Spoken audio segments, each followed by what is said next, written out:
আলহামদুলিল্লাহ, সমস্ত প্রশংসা আল্লাহ তাআলার জন্য, যে আল্লাহ সুবহানাহু ওয়া তাআলা মানুষ জাতিকে সৃষ্টি করেছেন, দুনিয়াতে প্রেরণ করেছেন। দুনিয়াতে অনেক পরীক্ষায় সম্মুখীন হতে হবে। বিশ্বের যত মানুষ আছে সবগুলোই আমাদের পরীক্ষায় অংশগ্রহণ করতে হবে, এটাই বাস্তব। আল্লাহ রাব্বুল আলামিন মানুষ জাতিকে পরীক্ষা করবেন এই মর্মে কুরআনুল কারীমের সূরা বাকারার 155 নম্বর আয়াতে আল্লাহ তাআলা বলেন, ওয়ালা নাবলুওয়ান্নাকুম বিশাইইন মিনাল খাওফি ওয়াল জুই ওয়া নাকসিন মিনাল আমওয়ালি ওয়ান নাস। আল্লাহ রাব্বুল আলামিন বলেন, আমি মানুষ জাতিকে অবশ্যই পরীক্ষা করব, কখনো ভয় ভীতি দ্বারা, আবার কখনো ক্ষুধা দ্বারা, আবার কখনো ধন সম্পদ দ্বারা, আবার কখনো আমি পরীক্ষা করব মানুষের ধন সম্পদে যা ফসল আদি হয়, এই ফসল আদি থেকে আমি কত সময় ধ্বংস করে দিয়ে মানুষকে পরীক্ষা করব। আর এই পরীক্ষার সময়ে যদি মানুষ ধৈর্য ধারণ করতে পারে, ধৈর্য ধারণ করতে পারলে আল্লাহ রাব্বুল আলামিন বলেন, ওয়াবাশশিরিস সাবিরিন, আমি এই সুসংবাদ দিচ্ছি ওই সমস্ত ধৈর্য ধারণকারী ব্যক্তিদের। আল্লাহ রাব্বুল আলামিন এই আয়াত থেকে বোঝাচ্ছেন যে আল্লাহ রাব্বুল আলামিন মানুষ জাতিকে সৃষ্টি করেছেন, আর বিভিন্ন ধরনের বিভিন্ন সময়ে বিভিন্ন বালা মুসিবত দিয়ে, ভয় ভীতি দিয়ে, এমনকি বিভিন্ন ধরনের অসুবিধা দিয়ে আল্লাহ রাব্বুল আলামিন আমি আপনাদেরকে সকলকেই পরীক্ষা করে নেবেন। আল্লাহ রাব্বুল আলামিন জানতেন যে দুনিয়াতে কোন মানুষটা এসে কি কাজ করবে, সে জান্নাতে যাবে না জাহান্নামে যাবে, সব কিছু আল্লাহ রাব্বুল আলামিন জানতেন। তারপরেও আল্লাহ রাব্বুল আলামিন দুনিয়াতে মানুষকে প্রেরণ করলেন এই জন্য যে যদি আল্লাহ রাব্বুল আলামিন ইচ্ছা করতেন, যখনই মানুষকে সৃষ্টি করার জন্য চেষ্টা করলেন, সেই সময়ে যারা জান্নাতি হবে তাদেরকে জান্নাতে দিয়ে দিতে পারতেন, আর যারা জাহান্নামী হবে তাদেরকে সাথে সাথে জাহান্নামে দিতে পারতেন। কিন্তু আল্লাহ রাব্বুল আলামিন সেই কাজটা না করে একটু মানুষের হৃদয়গুলোকে পরিবর্তন করার জন্য, মানুষকে পরীক্ষা করার জন্য দুনিয়াতে প্রেরণ করলেন। দুনিয়াতে মানুষ এসে তাদের পরিবর্তন নিয়ে এসে আল্লাহকে রাজি খুশি করায় কিনা, আল্লাহকে সন্তুষ্টি করায় কিনা, আল্লাহর ইবাদত বন্দেগী করে কিনা, এইগুলো সম্পর্কে পরীক্ষা করতেছেন। আল্লাহ রাব্বুল আলামিন শুধু ইবাদতে পরীক্ষা করেন না, আল্লাহ রাব্বুল আলামিন কখনো ভয় দেন, কখনো আবার ক্ষুধা দেন মানুষকে। যেমন ভাবে দক্ষিণের ফেনী জেলাতে এমন অবস্থা যে মানুষকে এমন ভয়ে বর্তমান আতঙ্ক ছড়িয়েছে যে এক তো ভয় হচ্ছে বন্যার পানি আসতেছে, বারবার দেখা যাচ্ছে যে বন্যার পানি একবারে তলিয়ে নিয়ে যাচ্ছে। আরেকটা এখন ভয় এসে গেছে যে বন্যার পানি সব ছেড়ে যাচ্ছে, ঘরগুলোতে দেখা যাচ্ছে যে বড় বড় সাপ এসে সুন্দরভাবে বাস করতেছে। এখন মানুষ চিন্তিত হয়ে আছে যে সাপ কখন সবল দেয়। গতকালকে একটা খবর পাইলাম যে খবরে যে 18 জন খালি এই যে বন্যার যে উপদ্রব হয়েছে, এখানে যে কতগুলো সাপ জমা হয়ে আছে ঘরগুলোতে, যখন মানুষ ঘরে যাচ্ছে, ঘরে যাওয়ার পরে সাপ, বড় বড় বিষাক্ত সাপ গুলো দংশন করতেছে। এইভাবে 18 জন খালি সাপের দংশনেতে হাসপাতালে শয্যাশায়িত হয়ে আছে। তো মানুষ এখন ভয় করতেছে যে খালি সাপ, ঘরে গেলে যে সাপ, তাহলে আমরা কিভাবে যাবো? এক বন্যার পানি আসতেছে, কখন যে আমাদেরকে তলিয়ে নিয়ে যায়, কখন যে আমার বাড়িঘর গুলো ধ্বংস হয়ে যায়, এক তো চিন্তা ধারণা, ভয় তো এটাই আছে। আবার ভয় যখন কাটিয়ে যাচ্ছে, ভয়ের পরে আবার আরেকটা ভয় এসে গেছে যে এখন সাপ ঘরে ঘরে। শুধু এই ভয়টা না, আল্লাহ রাব্বুল আলামিন বললেন এমনকি ক্ষুধার দ্বারায় মানুষকে পরীক্ষা করেন। এখন মানুষ এমন অবস্থা হয়েছে, বন্যার পানিতে শুধু ভাসে বেড়াচ্ছে এটাই না, তাদের তো খাওয়া দাওয়ার ব্যবস্থা করতে হবে। তাদের পেটে কোনো খাওয়া নাই, তাদের কোনো খাওয়ার ব্যবস্থা নাই।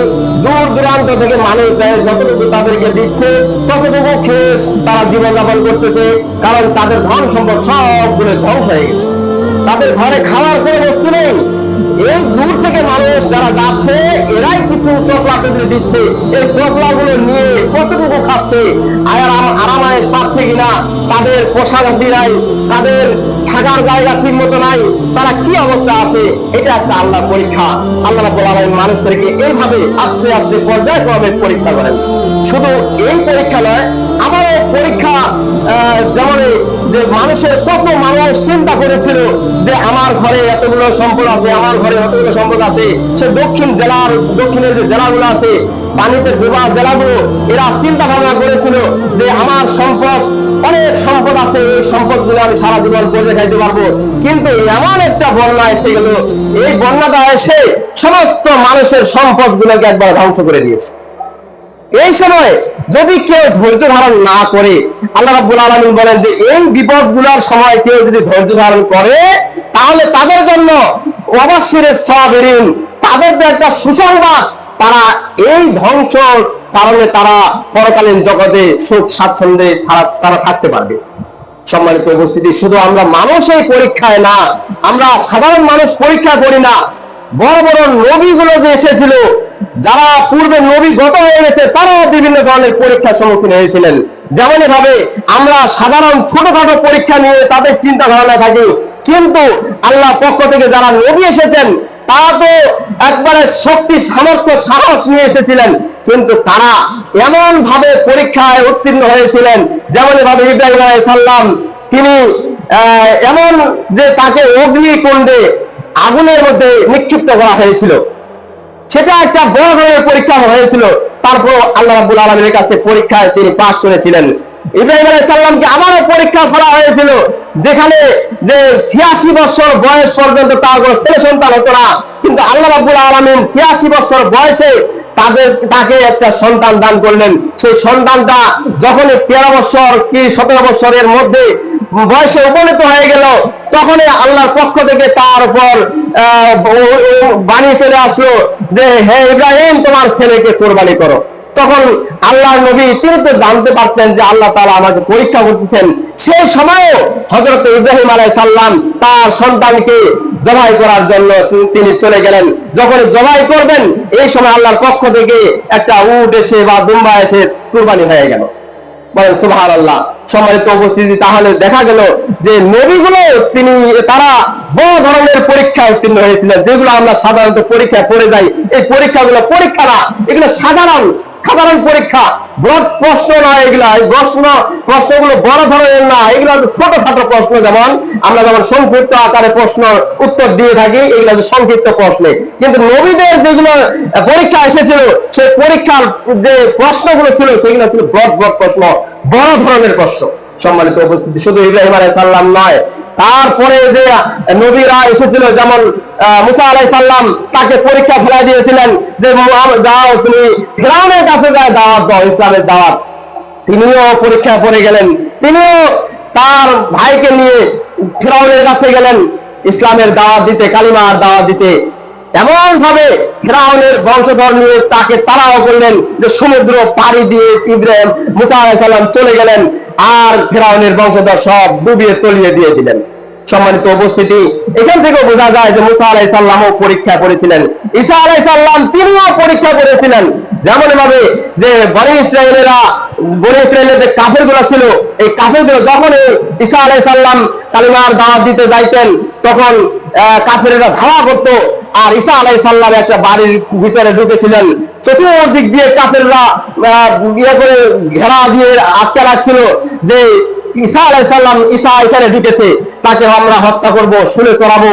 কিন্তু যখনই ঈসা আলাইহিস সালাম ওই বাড়ির মধ্যে ঢুকলেন, তখনই একজন ব্যক্তি, বনি ইসরায়েলের পক্ষ থেকে একজন ব্যক্তি ভিতরে গেলেন তাকে ধরার জন্য।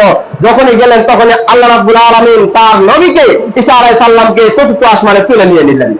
আর যে লোকটা তাকে ধরার জন্য গিয়েছিল, তার চেহারা, ঈসা আলাইহিস সালামের চেহারাটা তাকে পরিবর্তন করে দিয়ে দিলেন। কিন্তু এটাও ছিল ঈসা আলাইহিস সালামের উপর একটা পরীক্ষা। কিন্তু ধৈর্য ধারণ করতে হবে। ঈসা আলাইহিস সালাম যদি সেই সময় যদি না পালিয়ে তাদের কাছে মাথা নত করতো, হাত উত্তোলন করে সারেন্ডার করতো, তাহলে কিন্তু এই পরীক্ষায় সে পাস করতে পারতো না। কিন্তু ঈসা আলাইহিস সালাম পাস করার জন্য দৌড়ে চলে গেছিলেন বাড়ির মধ্যে আত্মরক্ষার জন্য। কিন্তু বাড়ির মধ্যে তারপর ধরা খেয়ে গিয়েছিলেন, কিন্তু আল্লাহর পক্ষ থেকে আল্লাহ তাকে হেফাজত করবেন, আল্লাহ তাকে নিরাপত্তা দান করবেন। এই জন্য তার উপর একটা বিশ্বাস ছিল যে আল্লাহ আমার পাশেই আছেন। সম্মানিত উপস্থিতি, আমরা যে কোনো সময় যে কোনো বিভিন্ন ধরনের পরীক্ষা করি না কেন, আমাদের তাওয়াক্কুল তো আল্লাহ, আল্লাহর উপর ভরসা করতে হবে।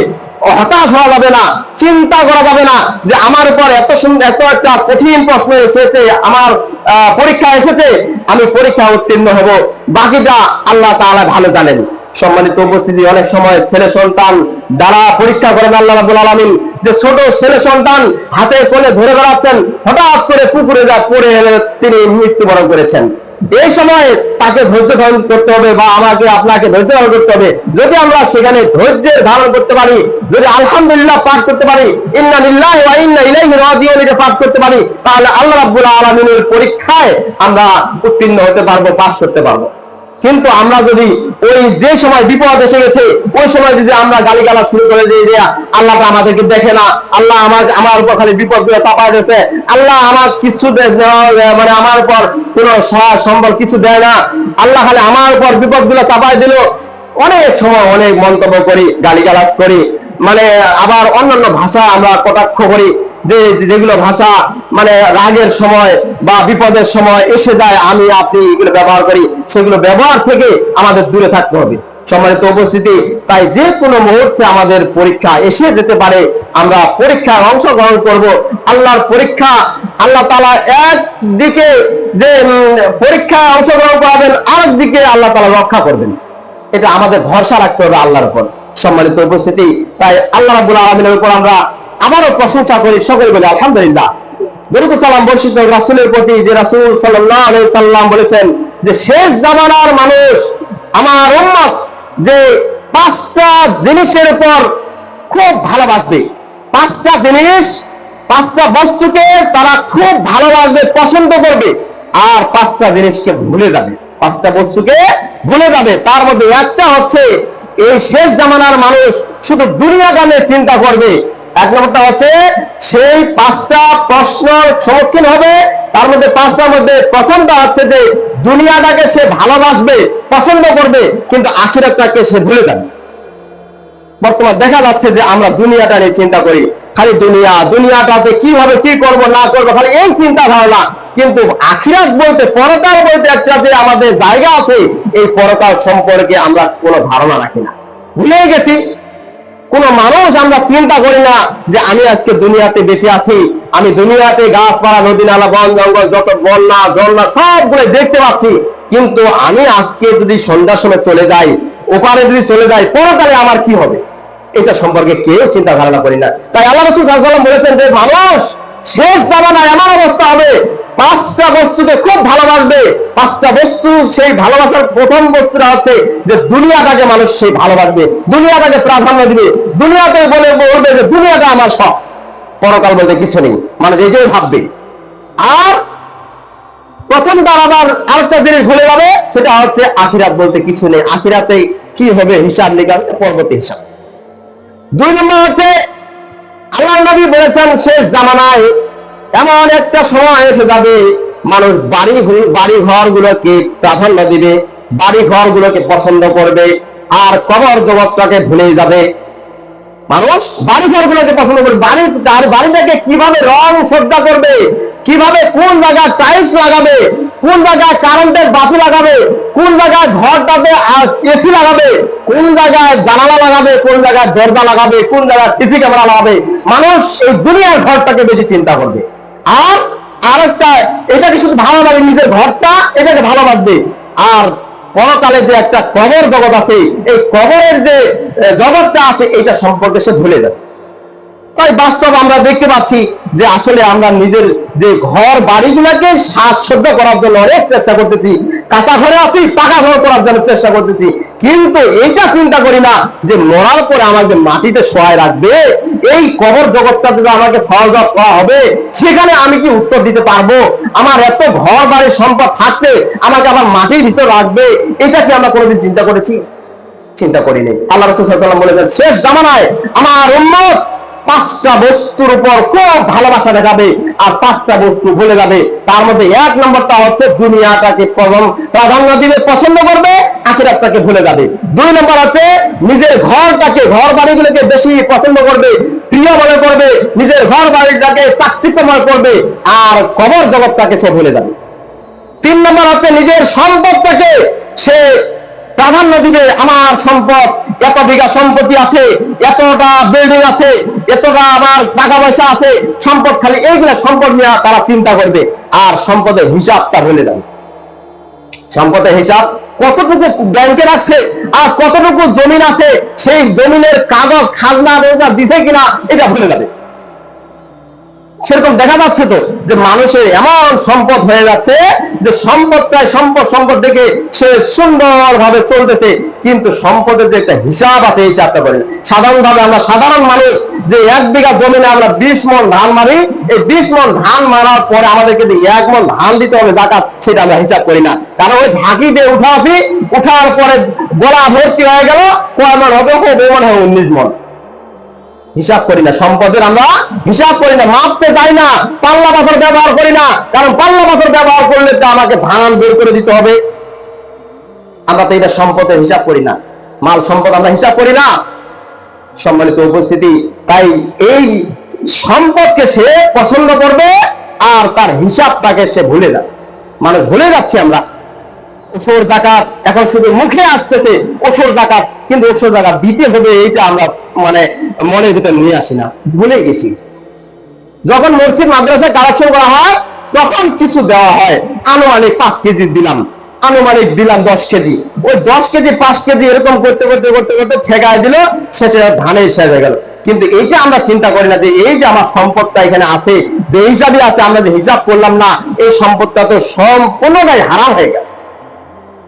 কারণ 100 বিঘার সম্পত্তির ধান এক জায়গায় জড়ো করে রাখছেন, আর 100 বিঘা সম্পত্তিতে ওরকম 20 দিয়ে গুণ করলে যে ধানটা আসে, সেরকম 10 মণ ধান বের করতে হবে, এই 20 মণ ধান বের করতে হবে। এই বেশি পর্যায়ে ধানটা বের করার জন্য আমি আপনি হিসাব করি না। এই সম্পদের হিসাবটার জন্য আল্লাহ রাসূল সাল্লাল্লাহু আলাইহি ওয়াসাল্লাম সেই 1400 1450 বছর আগে যেই কথাটা বলেছেন, বর্তমানে এই অবস্থা হয়ে যাচ্ছে। 4 নম্বর, নিজের পরিবার পরিজনকে মানুষ চিন্তা করবে, নিজের পরিবার পরিজনকে ভালো রাখার জন্য সেটা পছন্দ মনে করবে, কিন্তু পরিবারের যে হক আছে, যেটাতে অধিকার আছে, এটা হচ্ছে ভুলে যাবে।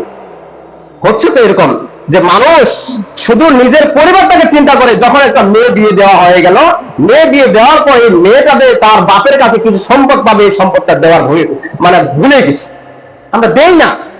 কিন্তু আমরা নিজে মনে করে দেই না। যখন মেয়ে বা জামাই বেদি আসেন আবদার করে যে আমি এতটুকু সম্পদ পাবো, আমার বিয়ে করে দেন, তখন অনেক মারামারি কাটাকাটি হওয়ার পরে তারপরে বলতে যা ওই 10 শতক জমি দিলাম। কিন্তু এটা তো করা যাবে না। শেষ জামানার উম্মত আমরা এইভাবে পড়ে গেছি যে কত জনে কত সম্পদ নষ্ট করেছি, কত মেয়ের সম্পদ নষ্ট করে ফেলেছি, কিন্তু এই হিসাবটা আমাদেরকে দিতেই হবে। 5 নম্বর যেটা বিষয়, সেটা হচ্ছে মানুষ এমন অবস্থায় দাঁড়াবে যে যখন মানুষ এক জায়গায় দাঁড়িয়ে আছে, সে তার পিছন দিক দিয়ে সামনের দিক দিয়ে কোনো চেষ্টা করবে না যে আসলে আমার সম্পদটা, আমি যে দাঁড়িয়ে আছি এই দাঁড়ানোটা শুধু চিন্তা করব, কিন্তু আগে পিছে যে আমার শত্রুর সামন্ত যা আছে বা সামনে পুকুর আছে বা নদী খাল বিল আছে, এটা আমরা চিন্তা করব না। এমন অবস্থা হয়ে গেছে। আসলে মানুষ শেষ জামানায় উম্মত এমন অবস্থা আমরা রয়েছি যে যেগুলো আল্লাহ রাসূল সাল্লাল্লাহু আলাইহি ওয়াসাল্লাম বলেছেন যে মানুষ 5টা বস্তুর উপর খুব প্রাধান্য দিবে, মানুষ 5টা বস্তুর উপর খুব ভালোবাসবে, আর 5টা বস্তুর দিকে মানুষ ভুলে যাবে। বাস্তবে আমরা ভুলে যাচ্ছি। সম্মানিত উপস্থিতি, আল্লাহ রাসূল সাল্লাল্লাহু আলাইহি ওয়াসাল্লাম এই কথাটাই বলেছিলেন যে মানুষ এমন অবস্থায় পৌঁছে যাবে যে মানুষ 5টা জিনিসকে ভালোবাসবে আর 5টা জিনিসকে ভালোবাসবে না, পছন্দ করবে না, খেয়ালও রাখবে না, ভুলেও ওটা খেয়াল করবে না। তাই হচ্ছে। সম্মানিত উপস্থিতি, তাই আমি আপনাদের সামনে যে বিষয়টা আলোচনা করতে যাচ্ছি সংক্ষেপে, সেই বিষয়টা হচ্ছে যে দান খয়রাত বা দান সাদকা করলে আল্লাহর কাছে কি পুরস্কার পাওয়া যায়, এই সম্পর্কে আমি আলোচনা করতে যাচ্ছি। তো আসলে দান খয়রাত করলে আমরা কি উপকার পাবো, কি আল্লাহর কাছে পুরস্কার পাইতে পারি? আমরা যে দান খয়রাত করি, এই যে মসজিদে দান করি, মসজিদের সামনে একটা ক্যালেন্ডার দেওয়া আছে, ওইখানে 12 মাসের নাম দেওয়া আছে, সাধারণত ওইটা দিতে চাই না, দান খয়রাত করতে চাই না। যেমন গত সপ্তাহে আপনি অনেক টাকা দান করেছি, যেমন 1500 টাকার মতো উঠছে বন্যা দুর্গতির এলাকার মানুষদেরকে দেওয়ার জন্য। এই জামাত থেকে, ছোট্ট একটা সমাজ থেকে 1500 টাকা উঠেছি, এই 1500 টাকা দেওয়া হয়েছে। এই যে দানগুলো যে আমরা দিছি, এই দানগুলো আল্লাহ তাআলা আমাদের কবুল করুন। কিন্তু এই দানগুলো যে আমরা দিচ্ছি, এর বিনিময়ে আল্লাহ তাআলা কি দিবেন? পুরস্কার দিবেন নাকি দিবেন না? কতটুকু দিবেন? আল্লাহ রাব্বুল আলামিন তার কোরআনুল কারীমে আমাদের রাসূলের প্রতি হাদিস অনুযায়ী যারা যেগুলো এসেছে, সবগুলোই পরিষ্কার ভাবে এসেছে। সেগুলো আমি আপনাদেরকে জানিয়ে দেওয়ার চেষ্টা করব। তো আসলে দান খয়রাত করার জন্য আমাদের কি উপকার হয় এই সম্পর্কে আমি আলোচনা করব ইনশাআল্লাহ। একটি হাদিসে এসেছে যে আনাস বিন মালিক থেকে বর্ণিত, তিনি বলেন, আল্লাহ রাব্বুল আলামিন মানুষদেরকে,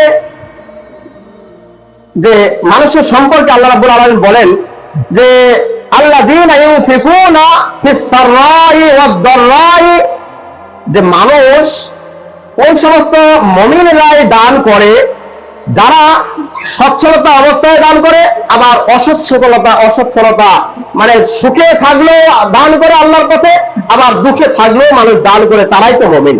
আল্লাহ রাব্বুল আলামিন এই কথাটা বলতেছেন। মানুষ সুখে থাকলে দান করে, দুঃখে থাকলে দান করে। যেমন বর্তমানে আমরা যে বন্যার অবস্থা দেখতেছি, যে বড় বড় মানুষেরা কত টাকা দান করতেছে, খালি ওই বয়ম গুলাতে ঢুকাই দিচ্ছে। কত টাকা দান করতেছে? 50,000, 1 লাখ, 10 লাখ। গতকালকে দেখলাম যে একজন 10 লাখ টাকা দেওয়ার জন্য চেষ্টা করতেছে, দিবে, কিন্তু দিচ্ছে সচ্ছল ব্যক্তিও, ও মানে অনেক সম্পদের অধিকারী, তাই সে 10 লাখ, 15 লাখ, 20 লাখ, এমনকি আসন্ন ফাউন্ডেশনের যে চেয়ারম্যান আছে, সে 100 কোটি টাকা দান করে দিচ্ছে। আবার কত সময় যেমন আব্দুল রাজ্জাক বিন ইউসুফ 2.5 কোটি টাকা সে দান করছে তার ফান্ড থেকে। সম্মানিত, যারা সচ্ছল তারা তো দান করতেছে, কিন্তু যারা অসচ্ছল তারাও দান করতেছে, সুখে দুঃখে তারাও দান করতেছে। যেমন পঞ্চগড়ে একটা ভিক্ষুক মসজিদের সামনে কালেকশন করতেছে, চাঁদা ওঠাচ্ছে, সাহায্য ভিক্ষা পাচ্ছে। তো যাওয়ার পরে ওকে দান বাক্সের সামনে দেওয়া হয়েছে যে বন্যার মানুষের জন্য একটু সাহায্য করেন। ওর সাথে সাথে ওর থেকে, প্লেট থেকে, ভাঙ্গা গামলা থেকে একটা 10 টাকা উঠায় ওই বইয়ে ঢুকায় দিচ্ছে। দেখেন, ও অসচ্ছল ব্যক্তি, ওর সংসারে ঠিক মতো চলে না, কিন্তু ওই ব্যক্তিদেরও অন্তর জাগে গেছে যে না, বন্যার মানুষেরা খুব কষ্টে দিন কাটতেছে, আমি যদি 10 টাকা দান করি, এই 10 টাকার বিনিময়ে আমি আল্লাহর কাছে পাবো। সেও চিন্তা করতেছে। এরকম অনেক জায়গায় দেখছি, অনেক জায়গা থেকে এরকম ভিডিও একটা আসতেছে যে কয়েকটা ভিক্ষুক এভাবে দাঁড় করছে। একটা বুড়ি, ও সারাদিনে বুঝি 10-15 টাকা হাতে ধরে বেড়ায়, এবার হাতের মধ্যে ধরে বেড়ায়, তার মধ্যে থেকে একটা 5 টাকা উঠায় এভাবে দিচ্ছে, কেউ আবার 50 টাকাও দিচ্ছে। ভিক্ষুকগুলো দান করতেছে। আল্লাহ তাআলা ওই কথাটা বলেছেন যে আল্লাযীনা ইউনফিকুনা, যারা খরচ করে আল্লাহর পথে,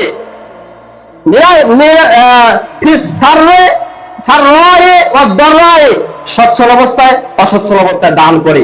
এই দানগুলোর জন্য আল্লাহ রাব্বুল আলামিন বলেছেন, মুমিন বান্দারাই, যারা মুমিন, যাদের অন্তরে, যারা অন্তর কলব আছে, যারা আল্লাহকে বিশ্বাস করে, তার রাসূলকে বিশ্বাস করে, তারাই শুধু দান করে। তো এই দান করার জন্য আল্লাহ রাসূল সাল্লাল্লাহু আলাইহি ওয়াসাল্লাম একটা হাদিসে বর্ণনা করেছেন যে আনাস বিন মালিক, এর গুরুত্বটা কি, দানের গুরুত্বটা কি? আনাস বিন মালিক থেকে বর্ণিত, তিনি বলেন আল্লাহ রাসূল সাল্লাল্লাহু আলাইহি ওয়াসাল্লাম বলেছেন, যখন পৃথিবীটা সৃষ্টি করা হলো, জমিনটা সৃষ্টি করা হলো, জমিনটা তখন এইভাবে টলমল করতেছে, পানির উপর ভাসমান ওই জমিনটা। যখন এই জমিনটা ভাসমান, এই ভাসমান জমিনটাকে আটকানোর জন্য আল্লাহ রাব্বুল আলামিন তৈরি করলেন পাহাড়গুলো, জাবাল যাক বলা হয়। এই পাহাড়গুলো তৈরি করলেন যেমন ভাবে আমরা একটা দেওয়ালে একটা যদি কাজ লাগাই দিই তাহলে জমি দিকায় দেই, সেরকম আল্লাহ রাব্বুল আলামিন জমিনটাকে স্থির করার জন্য পেরেক স্বরূপ একটা যেখানে সেখানে আর কি পাহাড় নির্মাণ করলেন, পাহাড় তৈরি করলেন। আর যখন পাহাড়টা তৈরি করা হলো, তখন একেবারে থেমে গেল, আর জমিনটা নড়াচড়া করে না। ফেরেশতারা জিজ্ঞাসা করতেছে, হে আল্লাহ রাব্বুল আলামিন, আপনি এত সুন্দর একটা পেরেক দিলেন, পাহাড় দিলেন, তাহলে এটাই বুঝি খুব কঠিন শক্তিশালী একটা জিনিস, কঠিন বস্তু এটা একটা? হে আল্লাহ, এই পাহাড়ের চাইতে আরো কি কঠিন বস্তু আছে? তখন আল্লাহ রাব্বুল আলামিন বলেন যে হ্যাঁ, এই পাহাড়ের চাইতেও আরো কঠিন বস্তু আছে। সেই কঠিন বস্তুটা কি? তখন ফেরেশতারা আবার জানতে চেষ্টা করলেন যে আল্লাহ, আমাদেরকে জানিয়ে দেন যে কঠিন বস্তুটা কি। তখন আল্লাহ রাব্বুল আলামিন বলেন যে এই কঠিন বস্তুটা হচ্ছে যে এই পাহাড় যে আছে, পাহাড়ের চাইতে কঠিন বস্তু হচ্ছে লোহা। এই লোহা দিয়ে যদি একটা কোদাল তৈরি করা হয়, এই লোহা দিয়ে যদি একটা শাবল তৈরি করা হয়, এই লোহা দিয়ে যদি ড্রেজার মেশিন একটা তৈরি করা হয়, ওই যে মাটি ঘোড়া গাড়ি ঘোড়া তৈরি করা হয় লোহা দিয়ে, এই লোহা দিয়ে মাটি ঘোড়া মাটি দিয়ে একবার পাহাড় গুলো একবার পরিষ্কার করতে পারবে, পাহাড় গুলো ভাঙিয়ে তছনছ করে দিতে পারবে, তাহলে লোহার শক্তি বেশি। তখন আবার ফেরেশতারা বলতেছে ইয়া আল্লাহ, এই মাটির চাইতে, এই পাহাড়ের চাইতে শক্তিশালী হচ্ছে লোহা, তাহলে লোহার চাইতে আরো কোন বস্তু আছে শক্তিশালী? আমার তো মনে হয় না। তো ফেরেশতারা যখন এইভাবে জিজ্ঞাসা করে, তখন আল্লাহর পক্ষ থেকে আল্লাহ তাআলা বলেন যে হে ফেরেশতারা, এই লোহার চাইতে আরো শক্তিশালী বস্তু আছে। সেটা কি? এই লোহার চাইতে শক্তিশালী বস্তু হচ্ছে আগুন। তখন ফেরেশতারা বলতেছে যে হে আল্লাহ, আগুনটা কেন হলো? যে আগুনটা এই জন্য যে একটা লোহাকে যদি আগুন দিয়ে তাপ দেওয়া হয়, এই আগুনটা গলে এক সময় এমন পর্যায়ে আসে যে লোহাটাকে গলিয়ে তরল পদার্থে পরিণত করে দেয়, তাহলে আগুনটা শক্তিশালী বেশি। আবারও জিজ্ঞাসা করতেছে ফেরেশতারা, হে আল্লাহ, এই আগুনের চাইতে আবার কঠিন বস্তু আছে নাকি, খুব শক্তিশালী বস্তু? তখন আল্লাহ রাব্বুল আলামিন বলেন যে হ্যাঁ, আরো শক্তিশালী বস্তু আছে। সেটা কি? আগুনের চাইতে আবার পানি আছে শক্তিশালী বস্তু। কেন? এই পানি হচ্ছে এই জন্য যে যখন আগুনটা জ্বলবে, এই জ্বলার পরে পানি দেওয়া হলে এই আগুনটাও নিভে যায়। তাহলে শক্তিশালী পানির চাইতে আগুনের চাইতে পানি, তাহলে পানি শক্তিশালী বেশি। আবার ফেরেশতারা জিজ্ঞাসা করতেছে হে আল্লাহ, এই পানির চাইতে আরো শক্তিশালী আছে? যে হ্যাঁ, এর চাইতে আরো শক্তিশালী আছে, সেটা হচ্ছে বাতাস। বাতাসটা বেশি শক্তিশালী। তখন ফেরেশতারা বলতেছে হে আল্লাহ, বাতাসটা কি জন্য শক্তিশালী বেশি? যে বাতাস যখন ওঠে তখন এই সমুদ্র সৈকতে দেখা যায় যে যারা সমুদ্র সৈকতে গেছে, বাতাসে ঘূর্ণি পাকে এমন ভাবে ঢেউ সৃষ্টি করে ওই পানিটাকে এক প্রান্ত থেকে আরেক প্রান্ত টানে নিয়ে চলে দেয়। তাহলে এটা আবার বেশি শক্তিশালী বাতাসটা। এই বাতাসটা আবার এমন শক্তিশালী যে পাহাড়ের উপর যত ঘাস বন জঙ্গল গাছপালা আছে সবগুলোকে এমন বাতাস উঠে, সেই বাতাসে একবার গাছপালা সব ধ্বংস করে দেয়। তাহলে দেখা গেল যে এর চাইতে আবার বাতাস বেশি, পানির চাইতে বাতাস শক্তিশালী বেশি। এরপরে আবার ফেরেশতারা জিজ্ঞাসা করছে হে আল্লাহ, এর চাইতে কি আরো শক্তিশালী বস্তু আছে? তখন আল্লাহ বলছে হ্যাঁ, আরেকটা শক্তিশালী বস্তু আছে। যেই শক্তিশালী বস্তুটা হচ্ছে যে আমার মুমিন বান্দাগুলো যে ডান হাতে দান করে, বাম হাত জানতে পারে না, ওই দানটাই হচ্ছে তার চেয়ে বেশি শক্তিশালী। বলেন সুবহানাল্লাহ। সম্মানিত উপস্থিতি, তাহলে দেখা গেল যে ছোট ছোট 1 টাকা 2 টাকা 5 টাকা 10 টাকা যে আমরা দান করি, এই দানটা যদি আমরা গোপনে দান করি, ডান হাতে দান করব, বাম হাত জানে না, এরকম ভাবে যদি আমরা দান করি, তাহলে এই পাহাড় থেকে শুরু করে বন পাহাড় পানি লোহা তামা যা আছে সবগুলোর চাইতে উত্তম হচ্ছে আমাদের দান। সম্মানিত উপস্থিতি, আমরা তো দান করতে চাই না। আমরা দান করতে গেলে কৃপণতা বাড়া যায়, আমরা দান করতে চাই না। দানটা হচ্ছে উত্তম পর্যায়ে, যারা দান করে তাদের হাত উৎকৃষ্ট উপরে, আর যারা দান নেয় তাদের হাত হচ্ছে নিচে। আল্লাহ রাসূল সাল্লাল্লাহু আলাইহি ওয়াসাল্লাম বলেছেন যারা দান করে তাদের হাত উপরে, আর যারা দান নেয় যারা খায় তাদের হাত হচ্ছে নিচে। সম্মানিত উপস্থিতি, তাই আমরা তো দান করতে চাই না, মসজিদ মাদ্রাসা উন্নয়নের জন্য দান করতে চাই না। একটু মসজিদে প্রতি শুক্রবারে আমরা আসতেছি, কমপক্ষে 100 জন এখানকার মানুষ আসতেছি, এই 100 জনে যদি 10 টাকা করে এই মসজিদ দান করা হয়, তাহলে 100 জনের মধ্যে দান করলে 1000 টাকা হয়। তাহলে এই মসজিদটা চলতে কোনো সমস্যা হবে না, কিন্তু আমরা নিয়ে আসি না।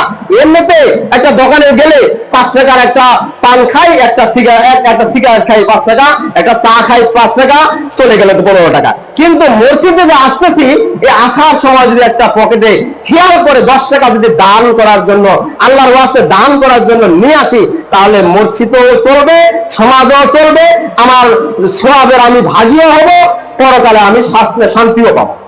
কিন্তু আমি আপনি এটা করি না। এই মসজিদে 10 টাকা দান করার সময় আমাদের কৃপণতা বাড়ে যায়, আর যেখানে সেখানে আমরা খরচ করি ওটা আমাদের কৃপণতা পারে না, সেখানে আমাদের মান সম্মান বজায় রাখতে হবে। সম্মানিত উপস্থিতি, তাই আমরা চেষ্টা করি বেশি বেশি দান করার জন্য, দানের হাত বাড়িয়ে দেই। যারা দান করে তারা ছোট না, তাদের যারা দান করে আর যারা দান করে না তারা সমান হতে পারে না।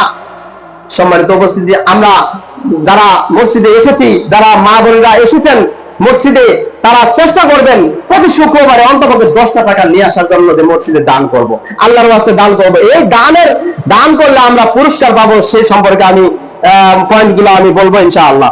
সম্মানিত উপস্থিতি, দান করলে আমাদের পুরস্কারটা কি হয়, আল্লাহ রাব্বুল আলামিন কি আমাদেরকে পুরস্কার দিবেন? তো এক নম্বর হচ্ছে, যারা দান করে, আল্লাহর পথে খরচ করে, তাদের জন্য পুরস্কার হচ্ছে যে সেই কঠিন কিয়ামতের দিন, সেই কঠিন হাসরের ময়দানে আমাদের কোনো ছায়ার ব্যবস্থা হবে না। সূর্য মাথার উপর চলে আসবে, 1 কিলো বা হাফ কিলো বা 5 মাইল যেটাই বলেন না কেন, সূর্য আর উপরে থাকবে না, সূর্য একেবারে মাথার কাছে চলে আসবে। এমন হাদিসে প্রমাণ পাওয়া যায় যে সূর্য এমন কাছে আসবে, মাথার মগজটা আছে টকবক করতে করতে মাথার মগজ থেকে ঘাম বের হয়ে আসবে। এই ঘামের এমন অবস্থা হবে, পায়ের নলিতে আছে, গাঁঠু আছে, এই পিণ্ডলি পর্যন্ত মানুষের ঘামেই শুধু হয়ে যাবে। সেই দিন শুধু আল্লাহর আরশ ছাড়া আর অন্য কোনো ছায়া থাকবে না। যে ব্যক্তি দুনিয়াতে দান করেছে গোপনে, সেই দানকারী ব্যক্তিকে আল্লাহ তাআলা মেহমানদারি করবেন, সেদিন আপ্যায়নের ব্যবস্থা করবেন ওই আল্লাহর আরশের নিচে।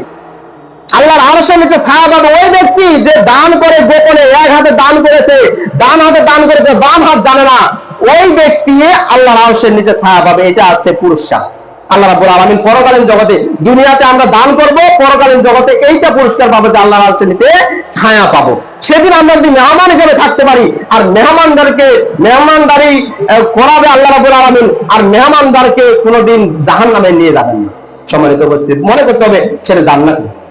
সম্মানিত উপস্থিতি, 2 নম্বরটা কি উপকার হবে, আমাদের কি লাভ হবে, কি আমরা পুরস্কার পাবো? 2 নম্বর একটা বলেছেন যে আল্লাহ রাসূল সাল্লাল্লাহু আলাইহি ওয়াসাল্লাম বলেছেন যে যারা দুনিয়াতে দান করে, এই দান করার জন্য আল্লাহর পক্ষ থেকে 2 জন ফেরেশতা নিযুক্ত হয়।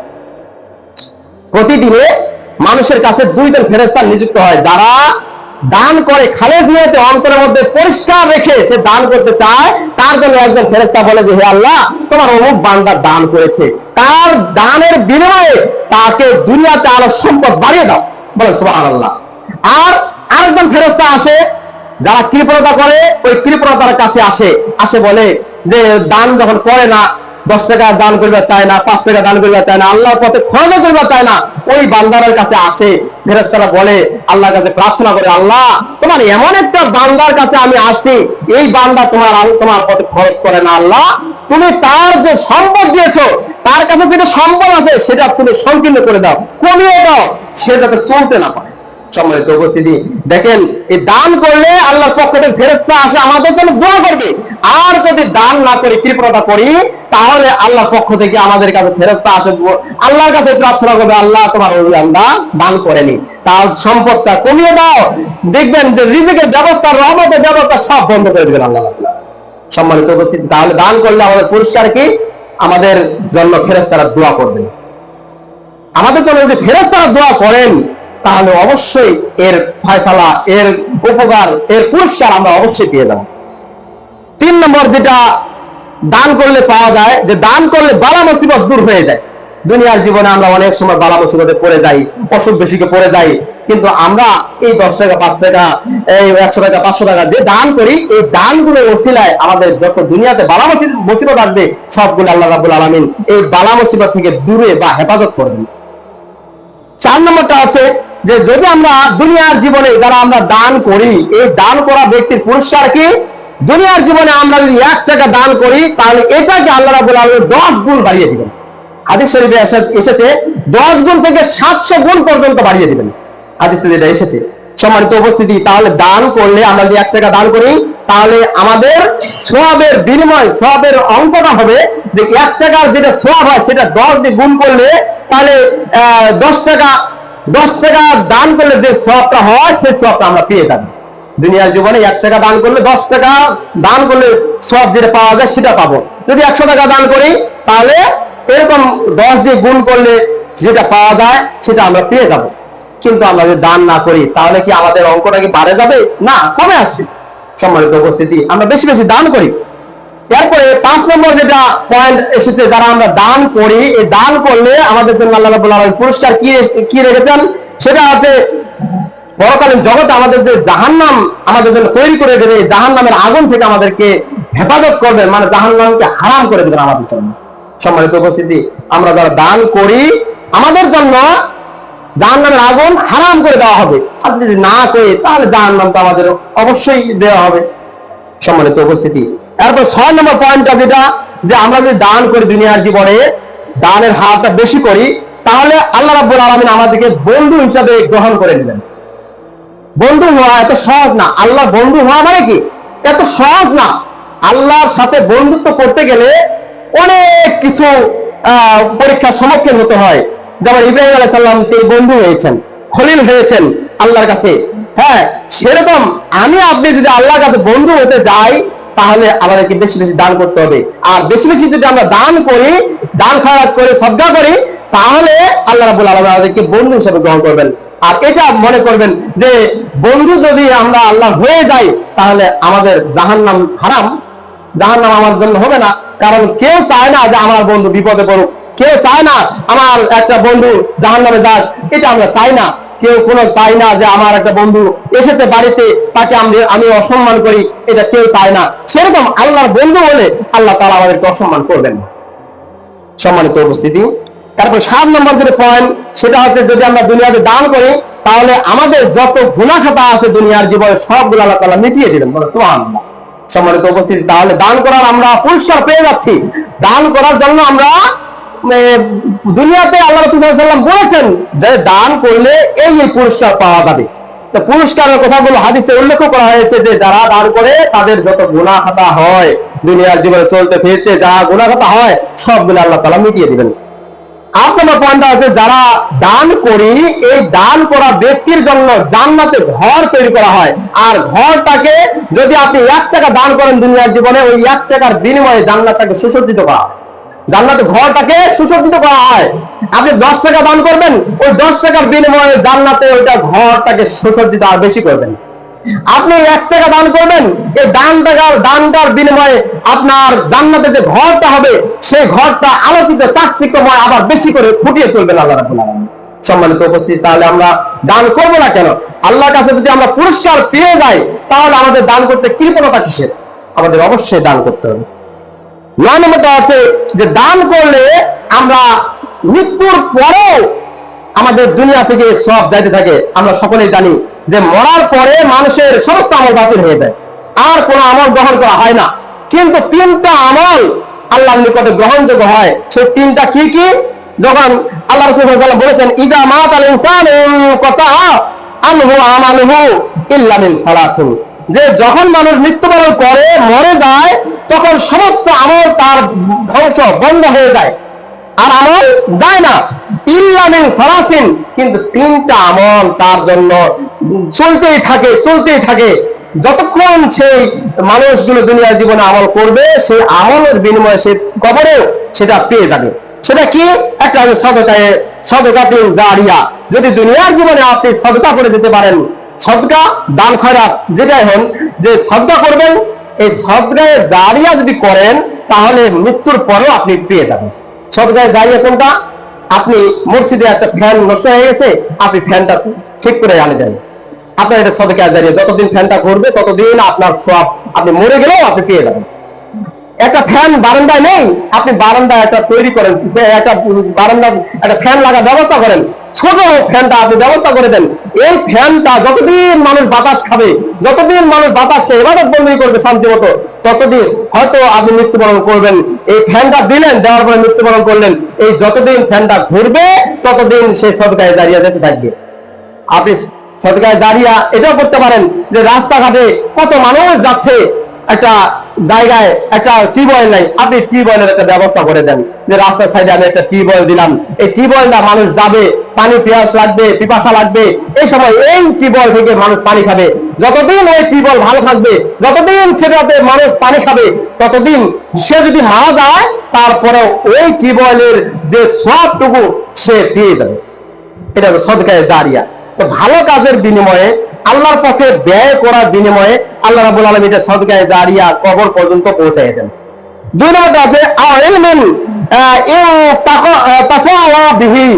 আর এমন একটা এলেম যেটা আপনি শিক্ষা দিয়েছেন মানুষকে, উপকারী এলেম, সে যদি আপনি একটা ছোট্ট একটা তসবিহ শিখাই দেন মানুষকে, সুবহানাল্লাহ এটা পাঠ করো, আলহামদুলিল্লাহ এটা পাঠ করো, একটা ইকামত শিখাই দিলেন, কালেমাটা শিখাই দিলেন, এই যে এলেম একটা শিক্ষা দিলেন, এই শিক্ষাটা যতদিন সে ধরে থাকবে, যতদিন সে দুনিয়াতে থাকবে আর ওটার উপর আমল করবে, যতদিন আমল করবে, সে যদি মৃত্যুবরণ করে, যে এই লোকটা শিখিয়ে দিয়েছে, সেই শিক্ষক যদি সে মারা যায়, সেই যতদিন এটা আমল করবে দুনিয়ার জীবনে, ততদিন সে ওই কবর পর্যন্ত সে পেয়ে যাবে, কারণ কবরে সে শুয়ে শুয়ে ওই সবটুকু সে নিতে পারবে। তিন নম্বরটা কি, সেটা হচ্ছে